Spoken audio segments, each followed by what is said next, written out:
Pablo, how are you? Hey, So great to see you. Nick, likewise. Been a while. How you doing? I'm I know. I'm doing Yeah. good. I've been really looking forward to talking with you like all week. So I'm really psyched, that we're on. I got a bunch of things I want to talk to you about, Yeah. but anyway, but before we kind of dive into industry stuff, just like, hey, one, how are you? How you doing? Doing good. Doing good. I'm dialing in here from Bratislava, Slovakia, which is kind of where I'm temporarily based out of right now. Um, it's what time? It's 3 o'clock right now. It's nice and sunny. The spring is coming in, so it's not too bad from this Yeah, side. that's Doing good, awesome. doing good. Health is good, can't complain there. Work is good. Um, still trucking along. So yeah, life's good. Life's good. And how about you, Nick? Well, well, I'm doing good. Actually, the last time we chatted, we were talking about some health metrics. One was VO2 max, and so you shared with me your number. I'm like, oh my God, it's so good. It's like, wow, you must feel like just like freaking Superman, like every minute, just walking around. Yeah. So Mm. I actually had mine tested last week, so I'm at 44, which is actually pretty good. I That's feel good. I feel really That's good good. about That's that. a that's I Yeah. think from what I remember, that's a decent good percentile to be in, I think. Right? So Yeah, well, at my age, for sure. yeah, Yeah, yeah. no, it's good. Yeah, it's nowhere near yours, Mm. but it's it's good. That's awesome. That's So awesome. anyway, I wanted to make sure like everybody knows who you are and what you do. Hmm. It's like you've been part of the community for a long time. So I think most in the community know who you are. Hmm. But this podcast is distributed on Spotify, on Apple, and YouTube, and Yeah. a couple of other and venues. We've got like 100, almost 200,000 kind of impressions, That's awesome. of it. So it's getting reach, which is like really great. It's nice to see, people actually valuing kind of what we're talking about. But I wanted to make sure one of the key things we were doing with them is to introduce thought leaders in the community, Yeah. which clearly you are one of. So why don't we take a little bit of time, if you can, just talking about your career journey, because we first met when you were at Gap. So Mhm. that was Goodness. 12 How years ago long or was that so. really 12 years ago, Nick? Oh man. Yeah, it was. Yeah. Oh Yeah. goodness. Crazy. Crazy. Time flies. Yeah. Wow. Yeah. So a little bit of background on the career side. I think maybe to start off with a little bit around kind of before kind of getting into the career journey. A little background around how sort of my entry into the career. I think maybe would be good to talk through a little bit about because it's kind of what helped shape me a little bit around how I thought about roles I was playing along the way and so forth. But in summary, I mean, I think just kind of dating back, right? I mean, I had a fairly, let's just call it a bumpy, pretty difficult upbringing. I mean, I was going through a lot of, several highs and lows throughout my teen years and so forth. And much of those lows, I think one of them ended up having me have to drop out of school at the age of 14. And long story short, there, you know, took a break, somehow figured out how to get my high school diploma several years later, right? And graduated a little bit later than what we typically go through. Then took another break, trying to figure out what the heck am I going to do with my life. I mean, typical things, kids those age Yeah. goes through. And eventually, as I was kind of working through, I was at a grocery store trying to be the best produce manager ever, at the early 20s, and I was like, man, is this really what I want to do with my life? And so I was like, let me just go take a couple of classes at this community college, and started to kind of go through and take some electives around engineering and so forth. Wrapped up those fairly well. Finally entered a So university. that's a Hmm. let me stop you right there. That is a Yeah, huge leap, in self confidence. yeah, To really, go back, high school, diploma, then working kind of in produce, and then to think, okay, well, let me take some engineering classes. That was big. yeah, That I'm not sure who was influencing you at the time, yeah. But that's, that's a. I'm so glad that you're bringing this up, because there's so many people, who want to come into this industry, but they're intimidated, by it. Yeah, And very you weren't. much, very much. And I'm with you because I think some of the same talks I've had with others as well. That you find out a lot of that intimidation and that sort of low confidence of things. And this is kind of why I share a little bit of that, because that entry really, I think those low moments, right? You get into these sort of survival modes, right? It forces you to, Mm, just it forces you to, get focused, get creative, right? And so anyway, so I mean, this was obviously at a time. This was in the goes early '90s, right? Finally got into school. Went into this was in Charlotte, North Carolina, and mm, finally, got into UNC Charlotte, paying my way through school and so forth, and decided to, because I was like, hey, what's the degree to get these days, right? And everybody was talking up. There's this thing called computer science that it's got some interesting things that's happening right now. So I took some focus on the computer science, and it was really through that curriculum, probably year sort of 3 year 1 when I was in university. I took this networking theory class. mm, And in there it was all about the OSI model, right? The seven-layer OSI model. I was like, this is really interesting stuff. And the professor back then was talking a little bit about the internet movement and and so forth. Anyway, so that sparked an interest at the end of the day, and the interest was yeah. simply because of just I had this fascination about obviously numbers, but also, kind of what was happening with the industry and what was happening around that time frame. And then just before a year before I graduated, my counsel back then was like, "Hey, look, you should try to go find an internship to get some level of just experience to figure out, like, once you graduate, figure out what you want to do." And so Mm, applied for this internship for this company that was a manufacturing company that had a location in Charlotte that was focused on all the schematic designs and basically, um, delivering those schematic designs to the manufacturing headquarters in San Jose, California. So that was kind of, so mm, that was the model that they were running. And I got hired. I was all excited, and the IT manager, like, first day of yeah. the job, it's like, all right, what are we gonna go learn? Yeah. He's like, well, I need you to go Yeah. punch down these phone lines in the room. I'm like, punch down what? What? What? I'm here to punch down phone Ah! lines. What? And then, yeah, yeah. Just we need to have them punch down like at this certain time in the morning and then at this certain time in the afternoon. I'm like, Huh. okay, all right, maybe more to come here, but Uh, I'll do the job and get that rolling. And I mean, I think at yeah. that point I was wired for, like, just really really like interesting problems at that point. I didn't really realize it. Anyways, at some point I looked at the Yeah. guy and I said, what is the reason for this punch down, like, of these lines? And Yeah. and why does it have to happen at these certain times? And he came back, he said, hey, here's what's happening. He brought me into this room. It was this, like, little, like, I don't know, NASA looking MDF, if you will, this massive room with this floor, raised floor, had some screens, and in the middle there was this glass jar, kind of built, and there was these little LCD lights going on. He goes, that's a T1. And that T1 is used when you punch Mm, down the lines from converting voice to data. We're having to deliver all these schematics over this T1 line uh-huh. to San Jose. Wow. And I'm like, and Yeah. how long do you have to sit here and wait for that? He goes, usually a few hours, 3, 4 hours. So he Yeah. would stay there till night. I'm like, well, goodness, that's slow. Wow. Yeah. Anyway, so I know it's bottom not done like that. bottom line, what ended up happening there is, um, and this was a little bit of education, but a little bit of also, kind of a little bit around how I was wired. It was like, I knew back then, there was their CSU, DSU. I think this was a Cisco 2620 or 2621. I can't remember what it Yeah. was. I said, look, there's bonded T1s you can do, I think, on these, and I don't know how we do this, but I mean, you can double the bandwidth and maybe reduce the amount of time it takes for you to, or maybe use one of those, bonded T1s for the delivery.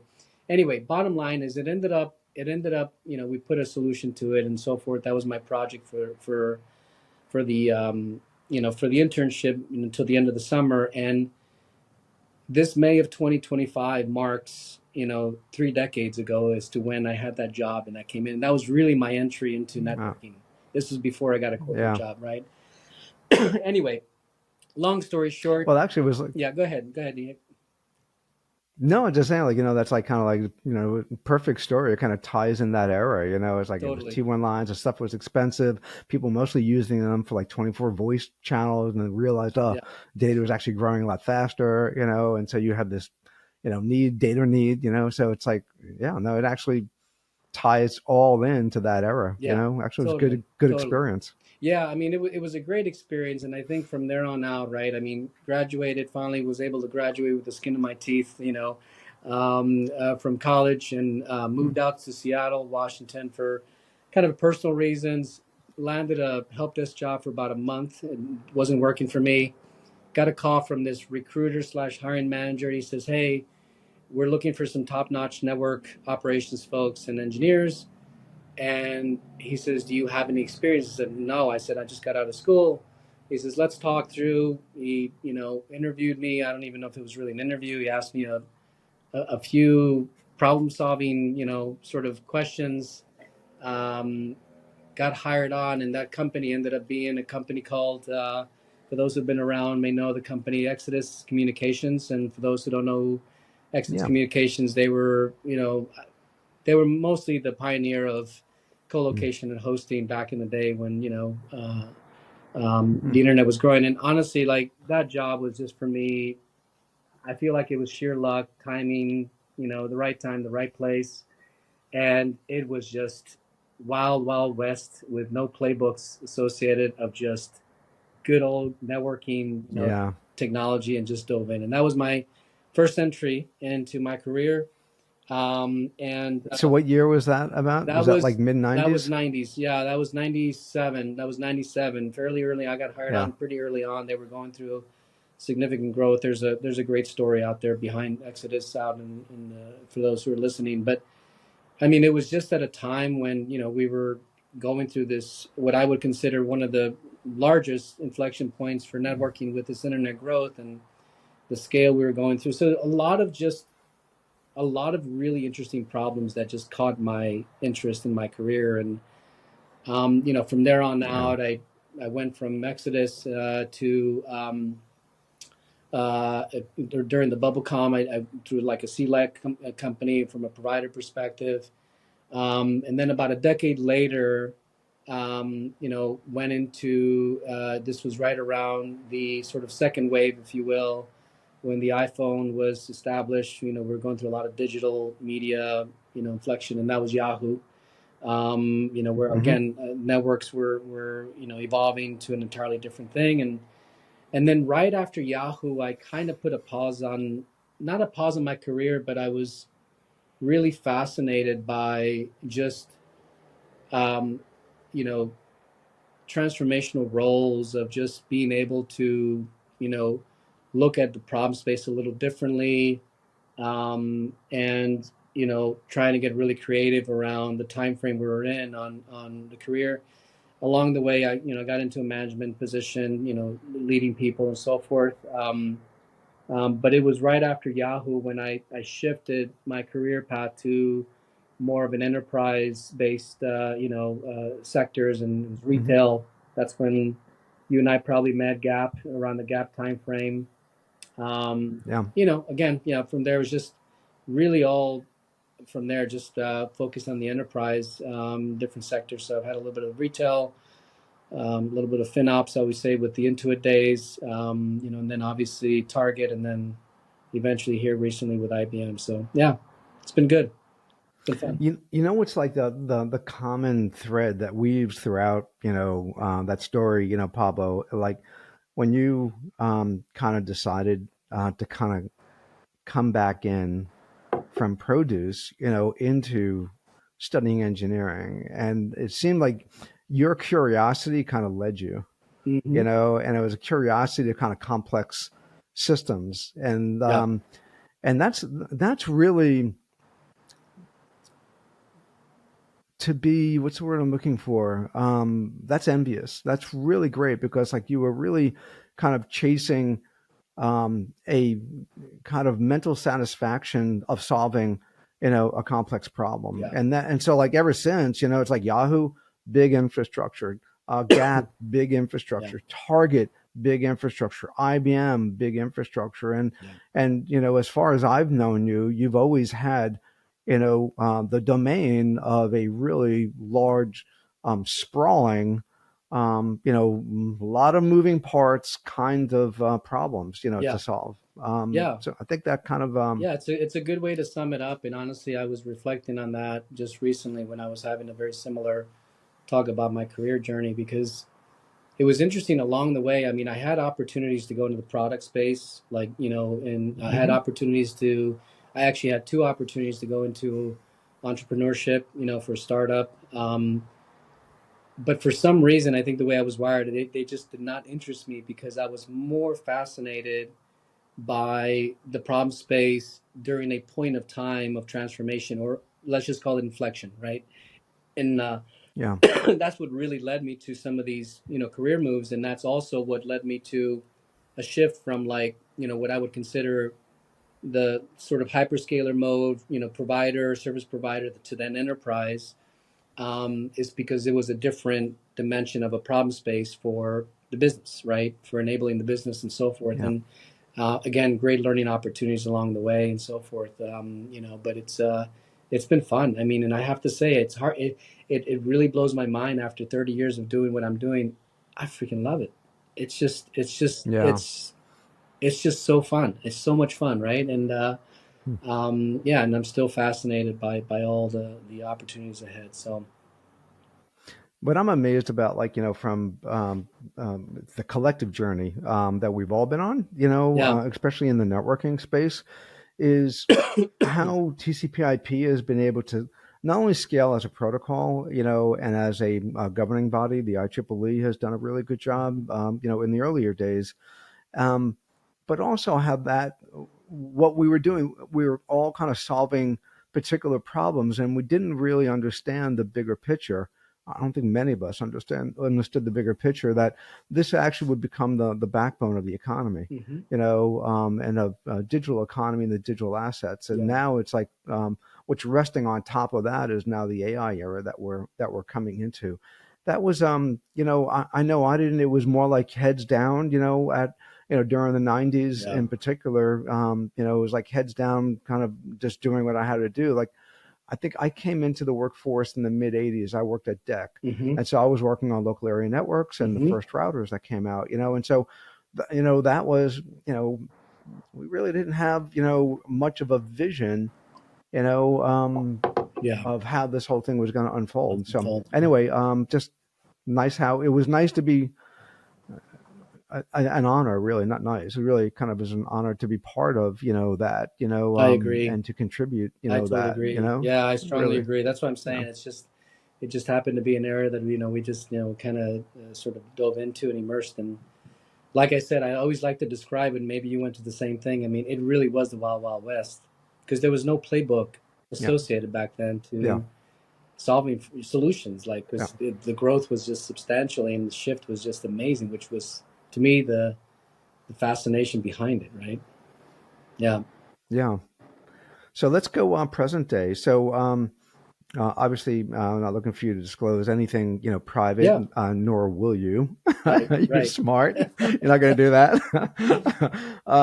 But as much as you can. So, can you give everybody kind of a sense of like the scale and the size of the infrastructure that now you're responsible for over at IBM? Yeah, yeah. Look, I think it's such a great question, because, and you probably know this too, being around as long as you've been. But defining how you define scale has really also changed and Mm, transformed along, these years. But in essence, my role today with IBM is I lead an organization that um, runs our hybrid cloud infrastructure and our networks on the private side. So this is for the enterprise. Um, hmm and so this is the footprint that powers. So this is all the facilities, the utility side of it, connects, delivers, secures all of the end user um, traffic, whether that be an IBMer, a client, and so forth, to the enterprise application, right? Uh, there's obviously numbers. I mean, I could share. I mean, some of this. I mean, from a scale perspective, I mean, it's roughly about 300, 350 sites, about 10 or so network pops, data centers, and so forth. But the way I really like to talk about scale these days, because I've really shifted a little Mm, bit around how you think about scale is, um, really looking at how, to me, is how data has really become the new currency. And I kind of made this statement on a LinkedIn post some time ago, and how we need to think about data as a currency. And if we look at it from that lens, then the underlying network is the exchange point of that mm. data, right? Whether I it's, remember that post. yeah. Yeah. And to Hmm. me, it was just more of an aha moment because, you know, you and I both know how we've defined scale in the past: number of ports, right?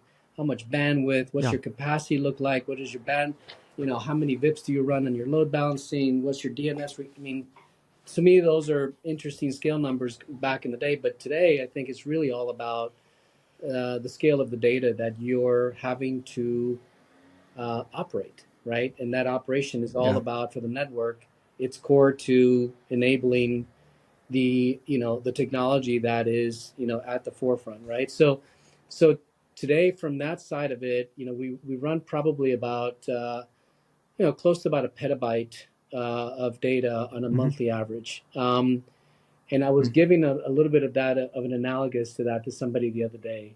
And you can go do some research, but a petabyte is roughly, if you took 20 million cabinets, in each Hmm. cabinet with four drawers, and you Yeah. filled them and shoved them with about 500 billion pages of printed text on a standard Yeah. 11 by 7, that's equivalent to Hmm. about a petabyte of data. And Yeah. so Good that's kind of the analogy. data we're running. I mean, what's interesting about the scale, right? The scale question is, you know, there's certainly, I mean, there's projected growth of that data continuing to come, as we all know, right? I mean, it's out in the benchmarks today, right? And I think it was something like 50, 57%, I think, in the next 3 years of data growth expected, both on the enterprise side and even on the internet side. But what's interesting about that data as we think about scale is, I do think there is a fundamental, I mean, I do think and believe we're in a sort of this, at least for me, this third massive inflection point right now, where, we're seeing this really close intersection of cloud and AI starting to come together. Hmm. And it's starting to really generate some very, very unique patterns, protocols, algorithms, processing requirements, latency requirements, connectivity Hmm. requirements of the data. The data is Yeah. completely like turning upside down. And Yeah. to me, that's kind of, when I think about scale, it's scale with complexity. And that's sort of what we're working on right now. And the organization I run, and the footprint we run, is we're really looking at it from that lens, and looking at it from the data perspective. So anyway, long-winded answer, I love. but No, actually, I'm fascinated by it. So I love the analogy of an exchange, where that's kind of the network's job, is to be kind of an exchange, for data. So kind of almost like a brokerage. So let me see if I also maybe are kind of can take the idea of them from what you're saying. So it seems like really what we've either we have already transitioned or we're rapidly transitioning into an era in networking where we were really concerned about connecting computers and connecting things. So, kind of physical connections. And then we kind of had a really good defined set of patterns.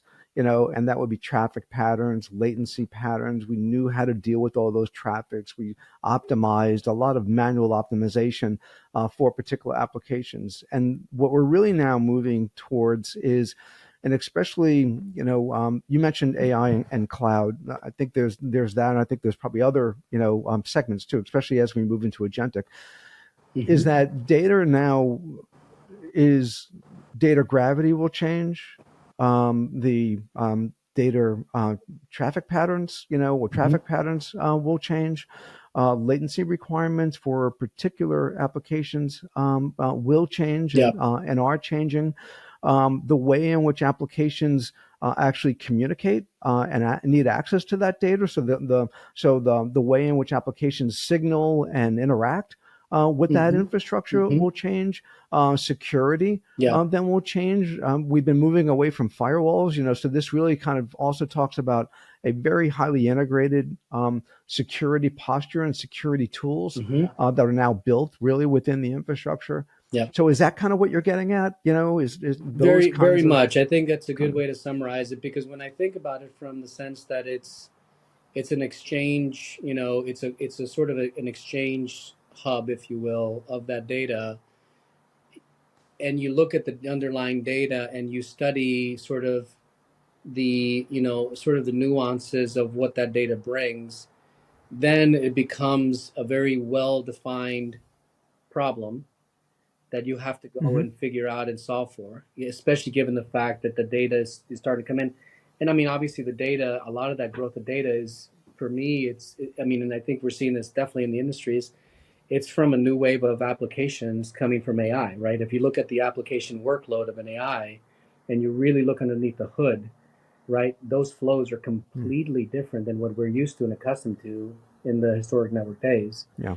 And it's driving the thinking of not only an exchange of the data for the network, but also probably some new design mechanisms that have to be instituted and looked at, with sort of that lens, right? So there's obviously a lot of detail there, which I know we Yeah. can, man, we can go into just this crazy amount of like deep dives, but that's how I think about it. I mean, I think about it from the scale side of it, but also, what's the projected growth that we're looking at, and sort of what's this titanic shift that's happening right now with this intersection. So I love that, because all right. So my mind is, synapses are now firing. So one idea is we had so the way that I'm kind of going to think both in terms of like maybe supply side, of this new paradigm that we're in. So there's the supply side stuff. There's kind of architecture and design stuff. So this kind of like, yeah, maybe talk about both. I think we both realize, and everyone realizes, the 50 to 70%, kind of data growth. That's a huge growth. And what do you remember, like any of the details around that? Is that like per year, like, in the next, like, couple of it's years? I mean, I think there's some That published benchmarks out there that are easily consumable, but I want to say it was 50%, give or take some range, in the next 3 years. But the okay. big Yeah. driver behind that is, at least another, who knows, I think there were, I have to go back and look at this, but it was like another billion plus applications coming along with that, new Hmm. applications that are also coming along with that, right? So Yeah. yeah, so that's kind of how we've been thinking through it, right? And then looking at the data and figuring out, okay, how do we now start to prepare for that and institute a design there? Yeah. Okay. So now, one way, one thought is that many of the suppliers in the industry, they've kind of like, maybe for lack of a better term, but they've kind of siloed. That's the way they've always been, meaning that they would offer products really for data center networking, for campus networking, for Mm-hmm. wireless networking, for Yeah. wide area networking. And I'm wondering if that model now goes away. Like if you're really kind of Mm-hmm. thinking about like, the network has got to be this really big fabric. It's an exchange. Like, the data is kind of growing. It's like, it's really to kind of service like all these different applications. And there's a whole bunch of unpredictability there. Those artificial boundaries that we've established like in the industry for historical, reasons probably go away. Yeah. And there's probably, need for, maybe that's kind of like the big thing that opens up, kind of the networking industry for a new set of players to come into, and also existing players to adapt product lines and so forth. So I think Yeah. so I think we can see that there'll be a kind of a new architecture emerging, which I don't think has been defined yet, unless you have some thinking around that, which would be great. And then I think there's also kind of need for kind of new set of products to provide the underpinnings, technical underpinnings of that. Yeah. Yeah, for So, sure. For what do you sure. think of that? I think so too. I mean, I think right now we're probably still in this interesting with these products that I think, many of the vendors are coming to market for, right? A lot of them come in various flavors and forms, whether they're sort of another packaged, product model, or whether they're, a little bit more, a la carte from a, purely software perspective and so forth. But I do think that the shift has to happen in the industry, that we need to look at it no longer from, purely network metrics perspective, but primarily from end user to application and application to application experience perspective, right? Hmm.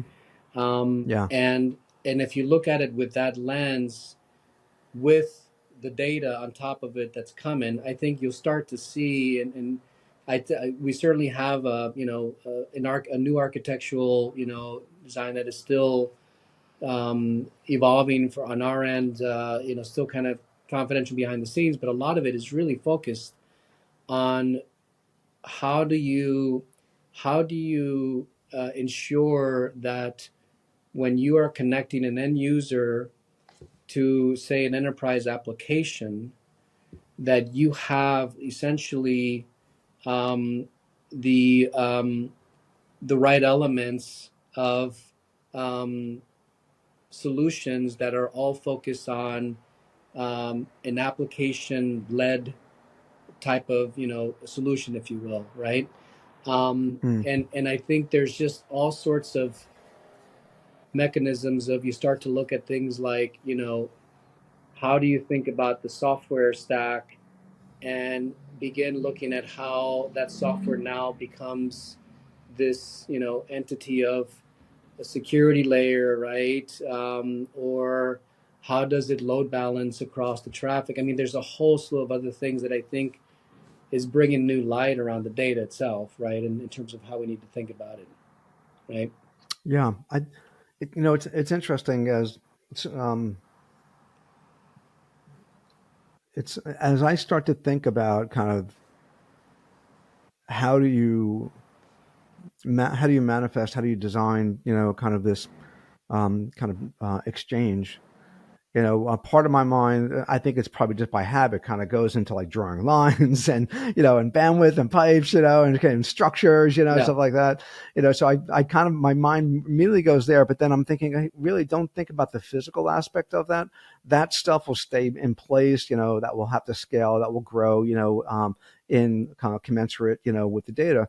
But I think what's more important here is it's like it's I don't life cycle management isn't the right term, but it's really just the dynamics of how packets are being moved around in support of data. To provide applications access to that data, and users either providing access to the data or users generating data. yeah, So I'm wondering in there, so the dynamicism there seems to be it's going to be extremely, volatile isn't the right word, but more Brownian motion, maybe just a could be, lot yeah, of, movement like all over. And I think the tools that we have now, if we think about managing, like what we've done is we've kind of used tools, for segmenting networks to try to reduce broadcast domains and hmm, create ACLs and then restrict traffic from one part of the network to another part of the network. Management tools where we configure things and we try to automate those as well.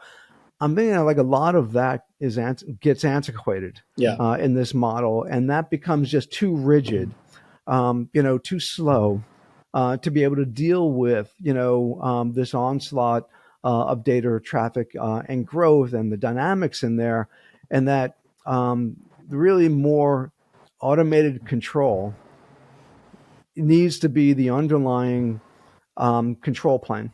Yeah. Where AI algorithms and agentic AI modules can actually now have control over, how that movement, Yeah. and that distribution of that exchange. So they have control of the exchange. To put it back into your terms. Totally, totally. I agree, and I think that's exactly, I think, right, because um, I do think it's also a lot about, like, it's interesting that you bring up a little bit of the tooling aspect, because part of a big focus right now that we have, and this is also a lot of the dialogues I have with my organization, is, we need to look at all these products, right? Whether they're IBM products themselves, because we have many also rich products, or commercial products that are in the industry. There's a lot going on, and we need to look at it as a tool, essentially, Yeah. not as a capability. And why is that, right? Because if you have a well-defined, purpose-built tooling foundation for the transformation you're going through, that's going to generate a lot more efficiency around how you scale, how you operate. I mean, the solutions are the solutions. They'll come, I think, along the way.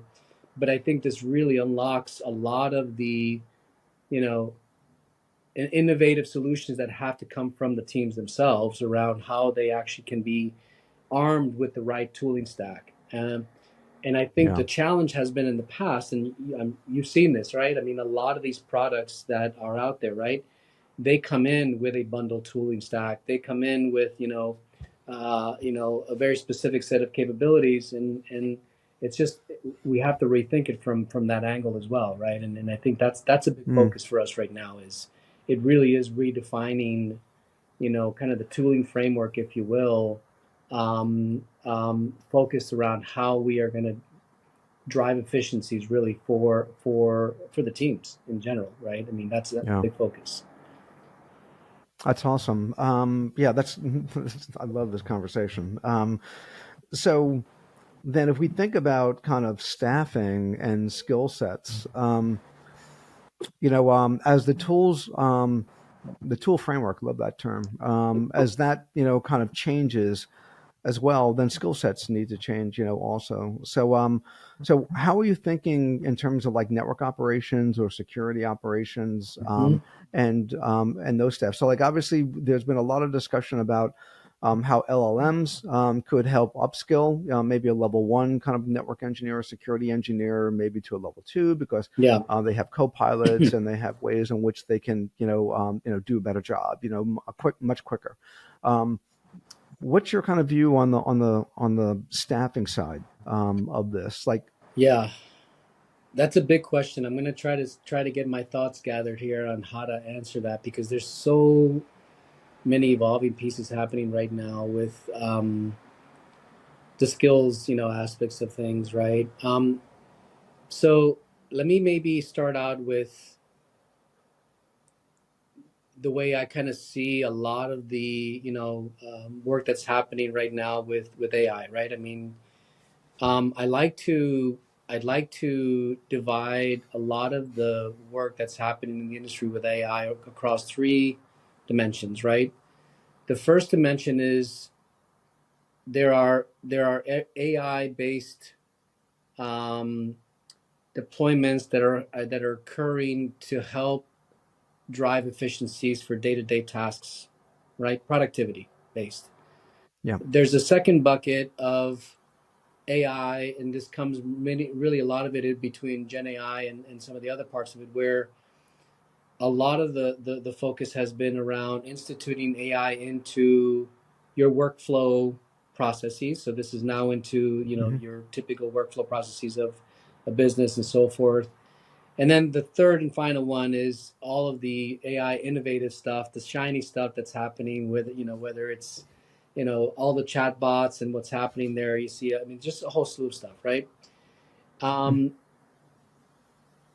we are basically starting right now with um, efficiencies. Like, where can we get the most value on driving productivity gains for our own team members, right?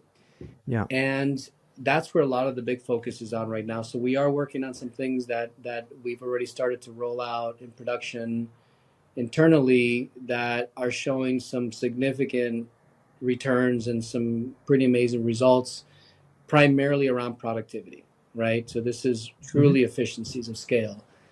And that's where the majority of our focus and work is. Now, if I go back and I think, okay, if you were to ask me what skill was required for that team member to institute those tasks, right, from AI, um, this may sound cheesy, but it's critical thinking skills. Yeah. That's really all it Hmm. was. It's somebody asking Yeah. the questions to themselves and saying, "Dang it, I need a better tool or a better way to you know understand how to roll this out in minutes rather than days."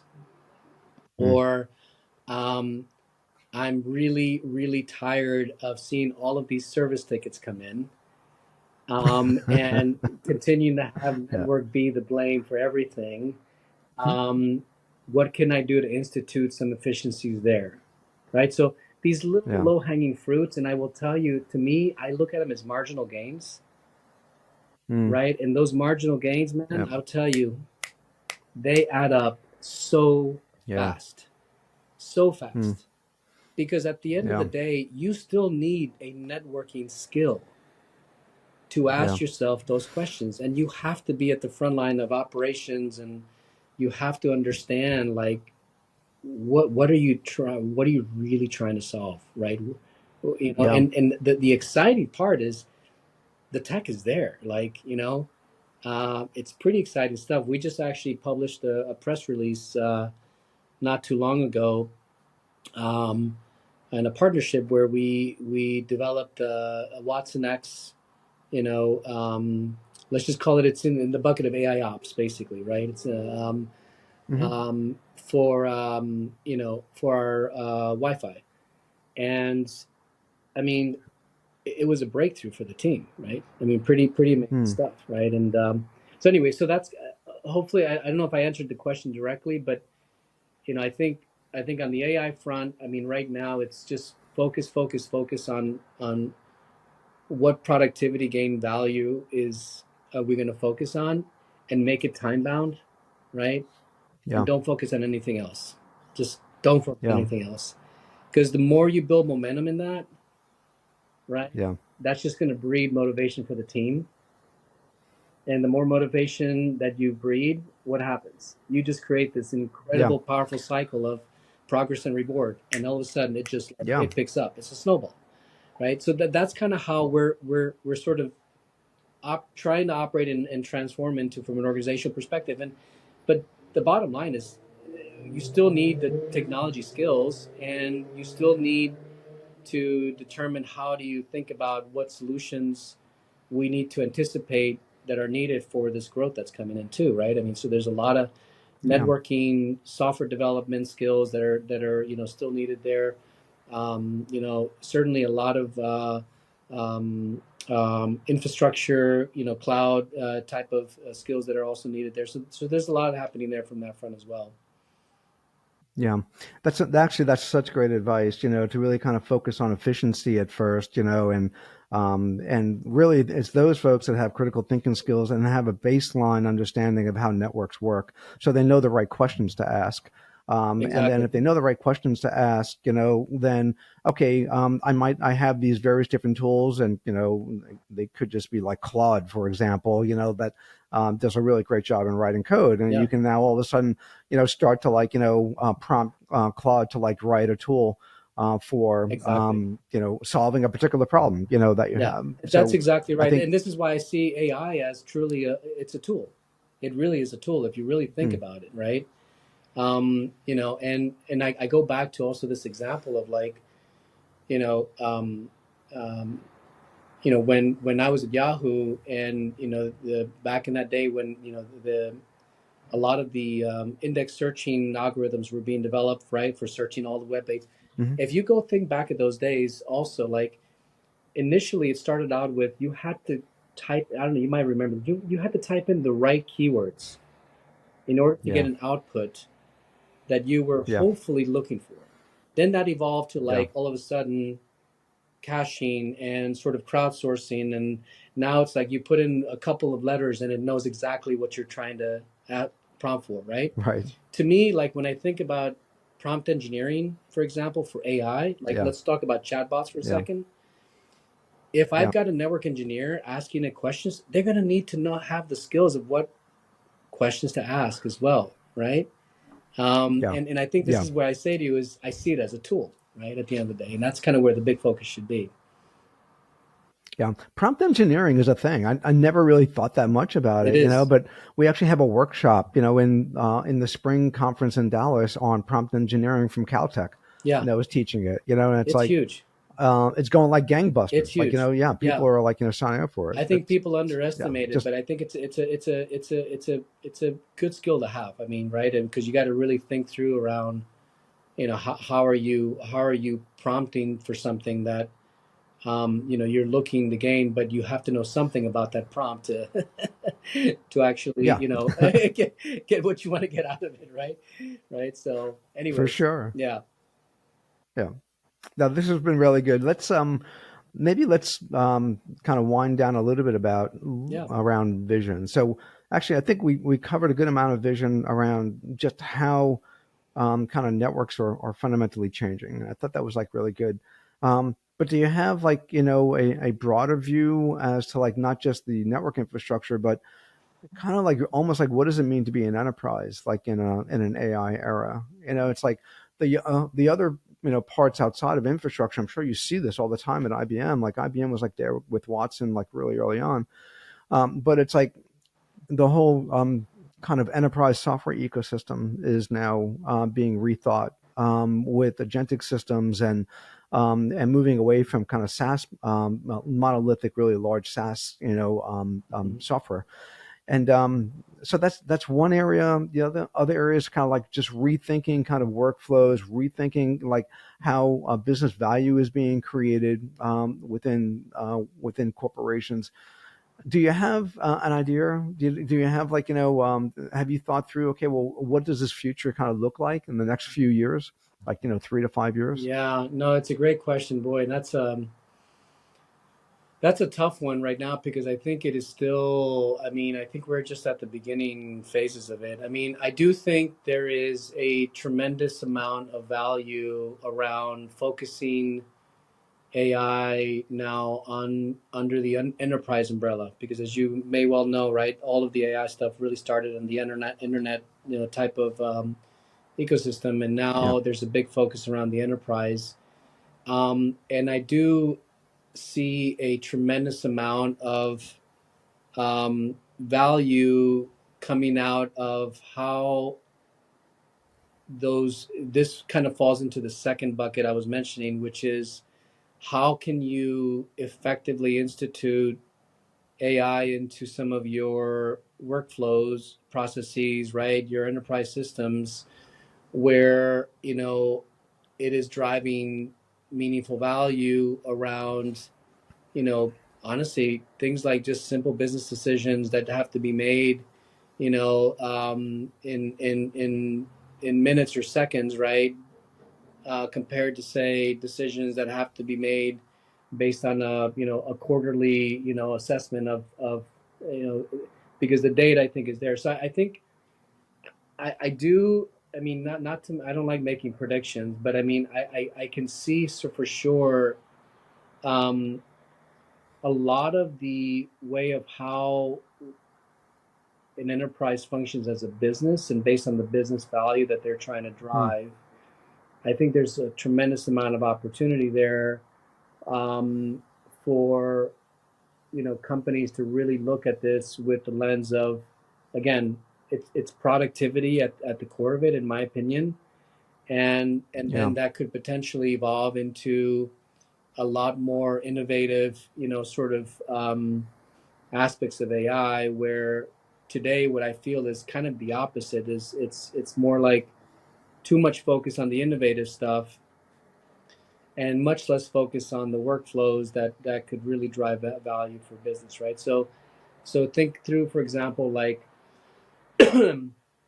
your supply chain businesses, right? Your financial systems, right, that you run, your, if you're a retail, business, right, how you think about instituting that into, a true um, um, enterprise-wide, capability for retail revenue and so forth. I mean, there's just so much there, I think, but I do feel like it's just playing out still, right?